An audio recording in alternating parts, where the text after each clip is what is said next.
see coming from Smart Omega. So I think that things are looking pretty much clear. So it's time for us to move right into the next draft.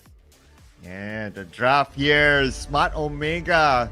They had it in the bag earlier on, but this time, Burn X Flash, they will have the opportunity to get the first pick. Now, Baxia being banned out by Smart Omega. Yes, the jungle invasion did happen earlier on, and it looks as if that Smart Omega is until they banned out the Angela. I think they were kind of anticipating in case that Burn X Flash might pick them since they have the first pick.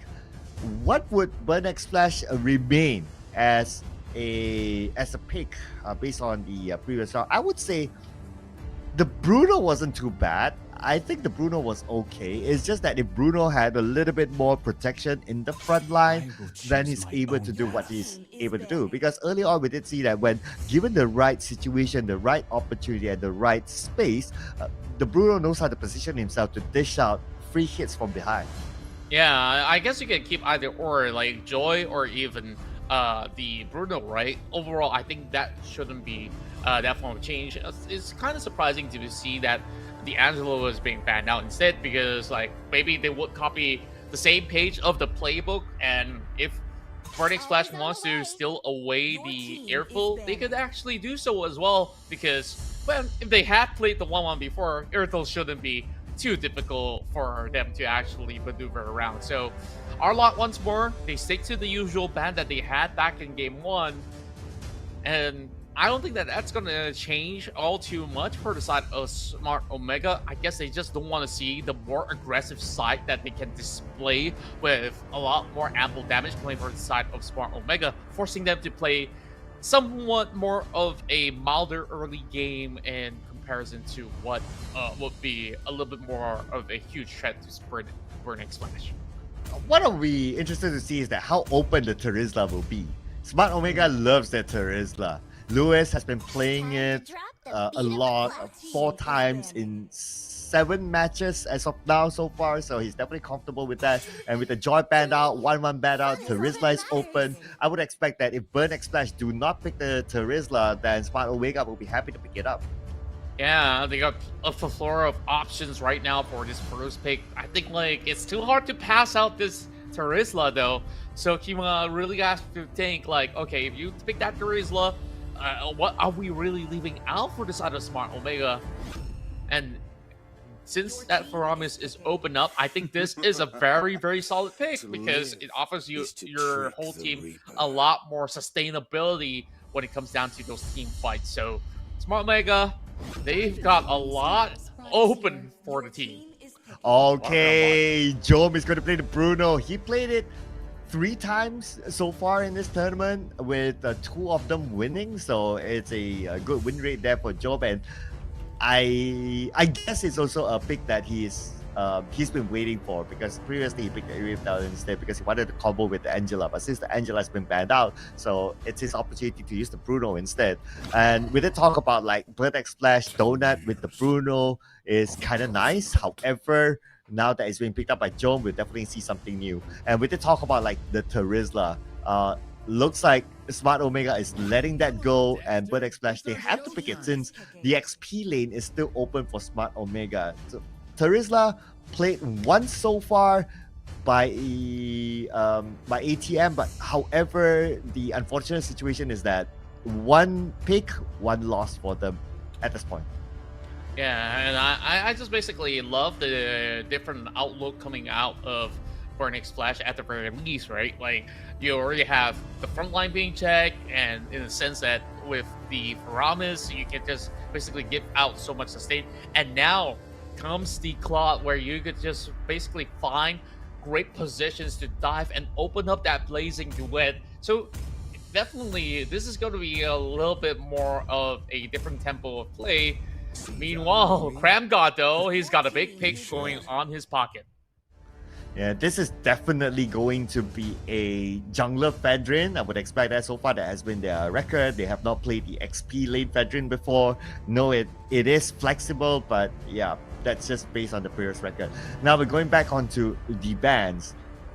I guess to a certain extent, the Fedrin pick, yes, it's kind of flexible, so that would give Burn X Splash something to think about, but I honestly, whether it goes to the XP lane at the end of the day or whether it will go to the jungler, in which I think it will go there, it won't be a big difference for Smart Omega. So far, both sides they're kind of balanced. This time, especially for Burn X Splash, they have learned from the previous round of like, okay, we don't have a good frontliner, so Terizla can be that frontliner. So with that being said, I do expect them to maybe pick a assassin type jungler for Burn X Flash, because they still need someone who is able to go to the back line to deal with the Bruno. The Yuzong will not be an option since they already have Terizla. So yeah, probably something like a Lancelot or like a Ling might be picked up. So that might be something to for Smart Omega to consider to ban out. Yeah, I think like that's definitely the call that they're looking for, and at the same time, right now, a lot more of the XP laners are being axed off the table as well. So even Nolan been taken out because there's just such a huge threat of assassination going into the backline, like you said. So that leaves one more ban coming out of Burn X Flash if they want to negate even more of that priority on that EXP lane. So, well, maybe they want to X out and maybe give them less options for, some fighters or even some tanks. We're looking at a Yuzong as well. That may be the case for the side of Smart Omega, but it will be the Kaja that will be banned away. Interesting. Kaja being banned out. Okay. I would kind of expect that for Smart Omega to pick up like a tanky frontliner instead of a Kaja, but because if you kind of think about it, like Novaria is not the biggest burst damage dealer. In fact, it takes a while. So I don't expect that Smart Omega has Kaja in mind. But anyway, let's see what do they pick up as a roamer as they pick up a Paquito. And coming back to Burn X Splash, Florin might be their pick. Guinevere is their pick. So they've locked in two support-ish type heroes at least. So in the name of Faramis as well as a Florin. But at least a good time this time around is that they have a frontliner, so they fixed that. My only worry now for Burn X Splash is that how are they going to find the opportunity to go onto the backline to deal with the Claude? Because even if you have the Blazing Duet might not necessarily reach Claude, since Claude has a longer attack range. That's right, and I guess like this is one worry for them, and instead they bring out the Diggy.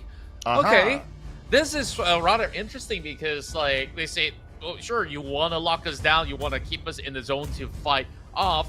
This Diggy just basically cancels all that form of opportunity, so the rest of Smart Omega can still ring around the rosy to find those picks off. So right now, D7 on a completely different support. I think that definitely is Florin's going to be able to bring something different to the picture. But Burn X Flash, I fancy their opportunity looking into this matchup, whereas Smart Omega, I want to see how exactly will they be able to keep themselves safe in the early stages, because I think that Burn X Flash, they're just going to go through the same form of aggressive playstyle of roams in the early phase of the game, and then eventually they will get into the mid game here with maybe a little bit more of a punch if they could get those early picks off from the get-go to snowball. Yeah, no doubt this is a better draft coming from Burn X Splash. I can imagine like during a team fight, let's say Claude flickers in with the Blazing Duet being pulled back by the time travel by Diggy, and everything just goes bam. So what I would say is that Terizla would play a very big role in landing the penalty zone onto key heroes and try to take them out as soon as possible. But speaking about as soon as possible, we'll get into the game as soon as possible. Burn X Splash versus Smart Omega, round 2. Yeah, steady as it goes. Doesn't seem like there's too much of these invade shenanigans coming right at them. Whereas the DQ will be just having pretty much a lot of spacing to just deal with the clock. Of course, both supports now over on the top side of the map instead. C-Cat is just going to be doing some scouting duties right now on that Terizla. A little bit more of a vision control all over map as they are having this Fredrin slowly pathing over the top side. Guess that they definitely would require a little bit more setup to even try to get those catches over on the D7 or even Donut. I don't think they do have that form of priority to actually get that pick so early on, so it will be a very steady form of pacing from both ends without much kills going on either way. But oh my goodness, D7 already getting choked down. Yeah, so far we can see a lot more control from Smart Omega again, despite Lewis playing a Fadrin. But look at the invasion that he's currently doing at the top lane, and that shoot away one member of Burn X Splash. And now they're definitely in control of the top. And where is Claude going to go? How is Claude going to farm? And that would be a big issue if he can't. I guess he's just gonna have slight struggles while he tried to juke some of all these enemies away if there's ever gonna be a dive. But this Fredrin is just really hijacking the buff while the turtle is being attempted by the side of Burn X Splash as well. I guess they pay no mind to that. D7 will have to back away. I don't think that Seacat can do anything about this Fredrin that's slowly advancing ahead, looking for the dive, placing the wet bait popped up. He's looking for the pick against Zhao M, but he's not going to be able to find it. Oh my, he does go ahead and flicker above. 1-for-1 exchange at the very least to make it even. Yeah, nice time journey there to buy time for Matt to come and get that kill. And you know what I do like about Smart Omega at this moment is that they don't do textbook plays. It's like normally on a textbook play you were like, okay, jungler has to be at the total to get the retribution in, but no, he goes in for the jungle invasion. Instead, he used the retribution to take out the purple buff and allow his other teammates to take the total instead. That's like 2-in-1 for Smart Omega. Yeah, they're just getting pretty much objective based, and they did manage to actually get more of a lead coming in from small little exchanges coming right through. Now, over the top side, once again, piling on pressure. Sir Matt did manage to get the retry off, and will take away the crab in order to gain that regenerative goal. So, I guess that Burn X Splash just gotta play on the different pacing. It's gonna be burning out the Blazing Wet very early on. Time Journey pulls them back, and this is him being stuck right in the corner of the map. And there's nothing you can do. Novaria snaps it down from afar. Yeah, that is the reverse time journey, ladies and gentlemen. He went in first with the Blazing Duet and the time, and he thought that, okay, I could get away with this, but the time journey pulls him back, and that is how he got taken out. So Donut is definitely not having a good time at the top lane. But now coming back to the mid lane, we do see here Matt 2 onto him, but no issue. Yeah, and to me, that attempt of Blazing Duet is very questionable because he's obviously all alone, right? The support was nowhere around him in order to make sure that he escaped safely. So I think like he cannot be as reckless as he was before if they were to fight for this turtle. Yeah, totally agree. And plus, he does not have the damage yet, so the Blazing Duet won't be able to bring back dividends that he wants. So yeah, it was tough. But now looking at the total fight, it's going to be 50-50. Everyone is there. But for Donut, I don't think he will be able to bring big impact considering that he had a tough time at the top lane. Oh, let's see it as they are going to be funneled right through the pit as well.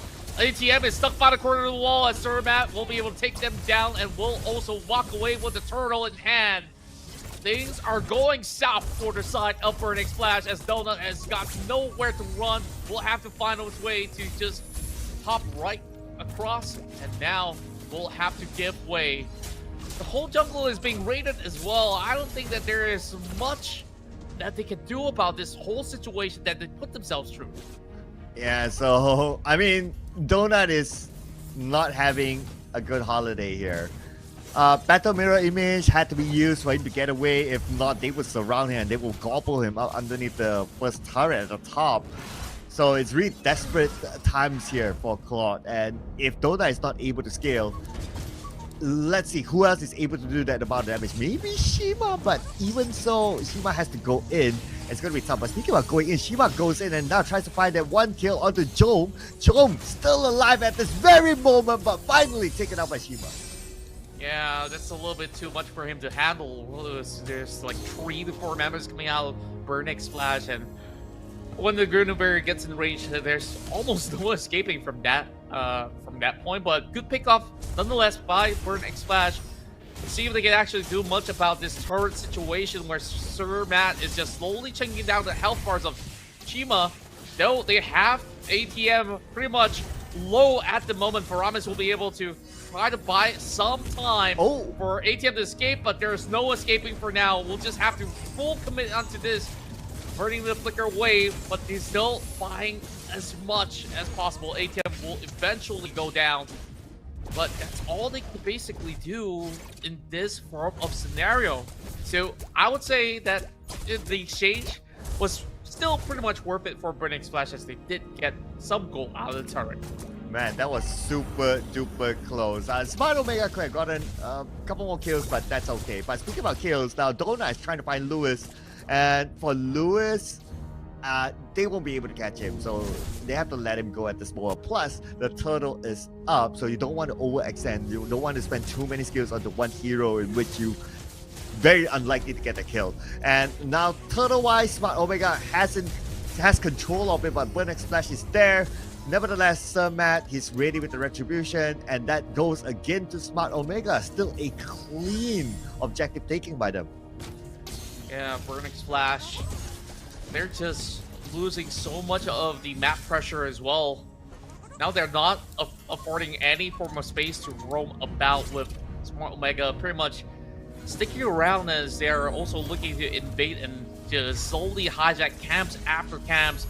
They're going to be looking for a target over on the bottom side, and Sir Matt goes in for a dive, looking for ATM. ATM has to walk away out of that zone itself. Speaking of which, just holding on for the time being. Though they may not be able to survive penalty zone over on this too, but there's no minutes for them as well. Not much damage that has been dealt in exchange, so Burning Splash will have to let this one crumble. This Claw has to actually join in the party, C-Cat as well. That's a prime example, right? Yes, penalty zone hit on the 3 plays for Smart Omega, but who's going to deal with the damage? The damage is again an issue here for Burning Splash, and Claw didn't have a good time, but now ATM is back. Looking for Jiao, but his is going to be exchange for Sir Matt, as there's just layers that they have to go through against Smart Omega. And right now, if this goes on for another 5 more minutes, Smart Omega's going to be walking away with the game. 30 more seconds before the Lord comes right through. And they're still out on the hunt. Spotting them out, but if he runs into tree, I don't think that Sir Matt will be able to walk out of this safely, but here we go. A commitment onto Donut as well. And Smart Omega will bring them down one after another. A double kill going their way. And Jiao M is just sheepishly smiling across the board. Contra, the gap is big. That is a prime example. Even though you have everyone onto Matt, there's nothing that they can do. Okay, even if we look at the items, right? Like, okay, looking at the items averagely, maybe they completed like 2 items each. For Burning Splash and Smart Omega has completed like 3 items. So at this moment, we can definitely see the gap, even practically on the Land of Dawn as well. Burning Splash, if they don't find space to farm to get items, they're not going to win team fights. Yeah, and I just love the build coming from Sir Matt, actually prioritizing on all these defensive stats instead of going for raw damages. Like, you saw how much time he actually bought when he was trying to steal away the purple buff. And now, a dive onto Donut.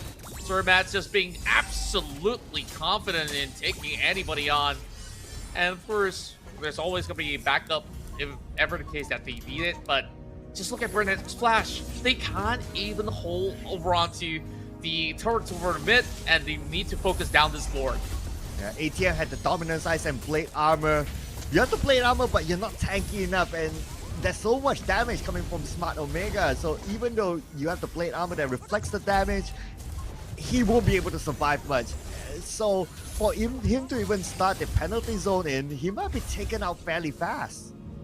Indeed, and we're just having issues after issues for Burning Splash in order to redeem themselves from this very, very tough state. And there we go. Penalty zone being dropped right in. Lewis gets caught by the Guinevere, but will be able to flicker out to safety. And now Seacat's in trouble as well. The Paramis will be able to give them a little bit more fighting chance. But Surmat, he does not care. He's just going to go in for the dive and still walks out of the way alive. Almost taking down Shima. And over top side, Lewis just causing huge nuisance. Only a little bit of tickle will crumble out the mid-side turret. And Smart Omega, they're looking to end this in a swift flow. Yeah, that's going to be the mid turret down.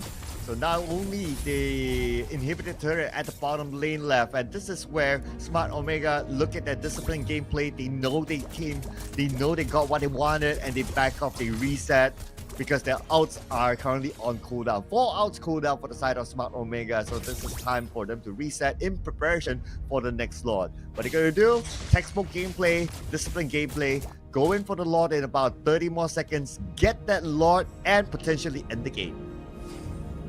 Burning Splash, 10,000 gold behind. I'm not too sure if they will be able to maybe get the steal onto the Lord to at least extend their chances here.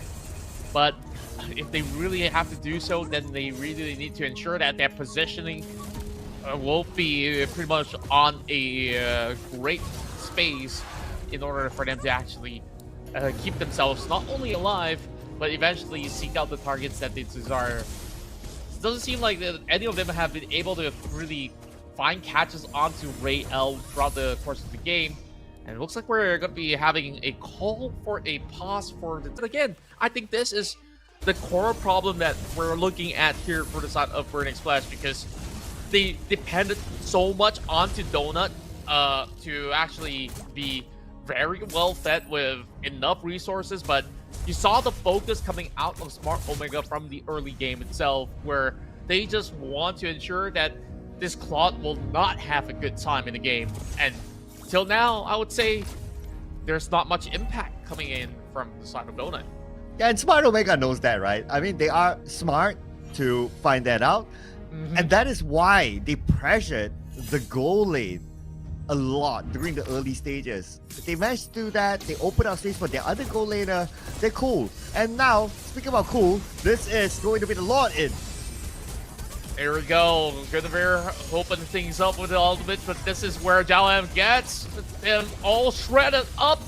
One pick after another, and this is where Donut scrambles to stay alive. Immortality purchased by the side of Lewis. I guess at this rate, it does not matter.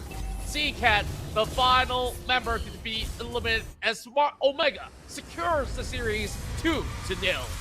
And that means that Burnex Flash unfortunately is eliminated. Smart Omega definitely will go through. Congratulations to Smart Omega.